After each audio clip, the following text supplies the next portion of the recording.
Hey, Newcastle fan. Just imagine this. Newcastle keeping a close eye on one of the biggest young stars in Italian football, but the answer that came from Italy left the Toon Army fuming. But hold on, that bombshell is only coming at the end of today's video. Before we get to that, we got two major updates you need to know about. One is on Lewis Hall, who was one of our standout players last season and is now fighting to come back stronger than ever, and the other is about one of the heroes of the Carabao Cup final, Dan Burn, who just dropped a comment that's sure to reignite the rivalry with Liverpool. So stay with me until the end, because the final story is the one that's got everyone talking. Story 1. Lewis Hall is determined to come back stronger. Our first story today is one that really hits home for Newcastle fans, because it's not just about football. It's about struggle, resilience, and above all, love for the club. We're talking about Lewis Hall, the young left-back who lit up the pitch for Newcastle last season. And let's be honest, anyone who followed the team closely knows that he was, without doubt, one of the most improved players throughout the campaign. He started off slow, with limited minutes, but through hard work, patience, and raw talent, he carved out his place in Eddie Howe's squad and became a key figure in the team. But just when everything seemed to be clicking into place, disaster struck. In February, during the match against Liverpool, Hall suffered a serious foot injury, bad enough to rule him out for the rest of the season. And yes, that included missing out on the Carabao Cup final, even though he played in every single game leading up to it. You can imagine the heartbreak. Hall admitted that the first few days after the injury was some of the toughest he's ever faced. He had dreamt of that final at Wembley. It was meant to be the high point of his journey. But instead, he had to sit at home, watching it all unfold on TV, just like any regular fan. And it wasn't just about not playing. He said the hardest part was not being there with the team, not being in the dressing room, not being part of the celebration. It felt like he was missing out on something truly historic. And here's something that really shows how much it meant to him. Lewis Hall's dad is a lifelong Newcastle fan. And after finding out Lewis wouldn't be playing, his dad said he didn't want to go to the final. But do you know what Lewis told him? He said, "Dad, you have to go. You've never seen Newcastle lift a trophy. Even if I'm not on the pitch, you need to be there for this moment." That says everything about Lewis, his maturity, his love for the club, and how much his family means to him. Even while going through one of the lowest points in his career, he was thinking of others, of his dad, of the fans, of the club. But now comes the good news, the really exciting bit. Lewis Hall is on the comeback trail. He's back out running on the grass, working hard at the training ground, and fully focused on being ready before pre-season kicks off. And is not just aiming to return, he's aiming to come back better than ever. He said he wants to prove himself all over again, to show what he was doing before the injury, and even more. He's targeting a strong start to the season, with the Champions League on the horizon, and a return to the England national team on his radar. There's also a very honest moment from his interview that's worth sharing. Hall said that even though the club has supported him a lot during his recovery, there were times he felt a bit forgotten. Because when the team's playing, the fans are cheering, and the matches are rolling on, being on the sidelines can make you feel like the world's moving on without you. But instead of letting that drag him down, he turned it into fuel. He's determined to show that no one should forget about Lewis Hall. And honestly, how can you not root for this lad? With his story, his spirit, and his talent. If he really does come back like he's promising, he could be one of the standout names of the upcoming season. Story 2. Dan Burn slams Liverpool fans. Get ready for this one, because Dan Burn has spoken out, and he didn't hold back. It's been 3 months since Newcastle's historic Carabao Cup final win, but for Burn, it still feels fresh. And in a recent interview, the big defender opened up about what that night really meant, and took a direct shot at Liverpool's fan base in the process. Speaking on the High Performance podcast, Burn made a heartfelt comparison between the two sets of supporters. He didn't sugarcoat it. What Newcastle fans experienced that night at Wembley simply couldn't be matched. According to him, for Liverpool it was just another final. But for Newcastle, it was everything. The pinnacle. And if you follow that weekend, you know exactly what he means. London was taken over by a sea of black and white.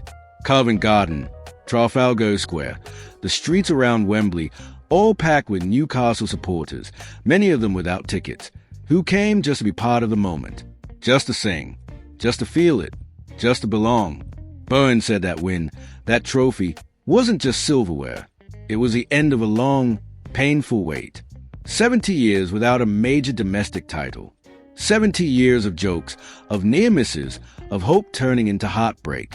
And for Byrne, a local lad who had once been released by the club only to return years later, he knew exactly what it meant. Then came the comparison.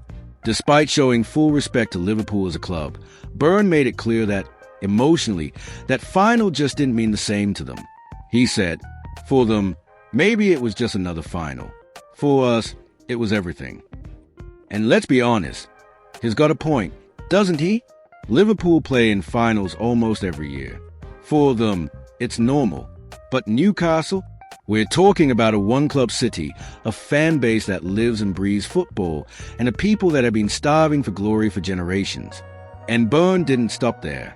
He also spoke about the emotional weight the players were carrying going into that match.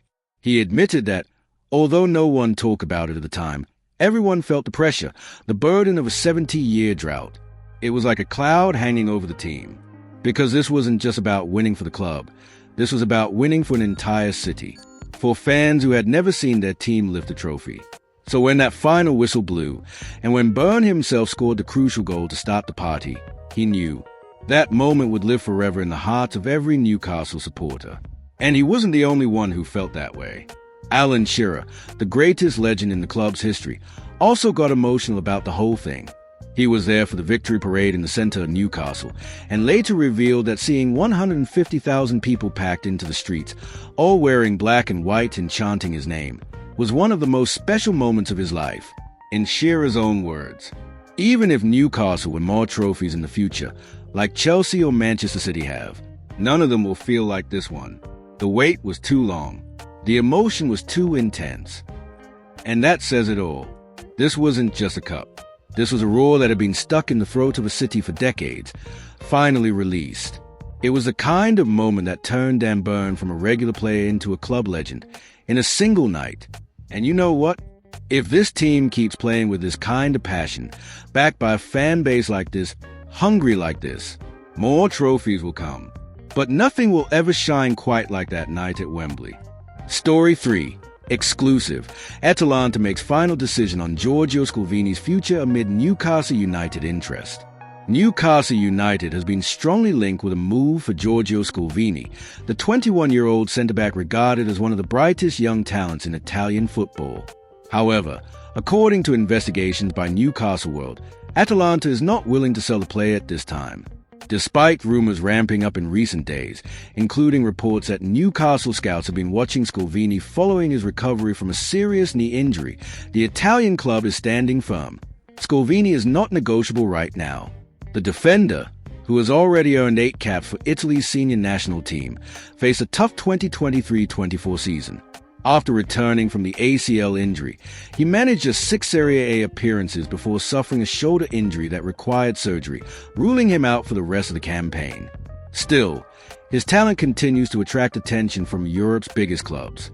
Italian journalist Matteo Moretto recently confirmed Newcastle's interest, and manager Eddie Howe is keen to strengthen his offense, especially as players like Fabian Schär and Dan Byrne edge towards the latter stages of their careers, and Sven Botman continues to struggle with fitness issues. But, according to insider sources spoken to by Newcastle World, Atalanta regards Scalvini as a crown jewel of a youth system and want to keep him as a key figure in their upcoming Champions League campaign, now under new coach Ivan Juric. One club source stated, "Atalanta's selling? No chance whatsoever. We are always very clear about who is available to leave and who isn't. Look at cases like Hjulund, Koopmeiners, Edison, and Lookman.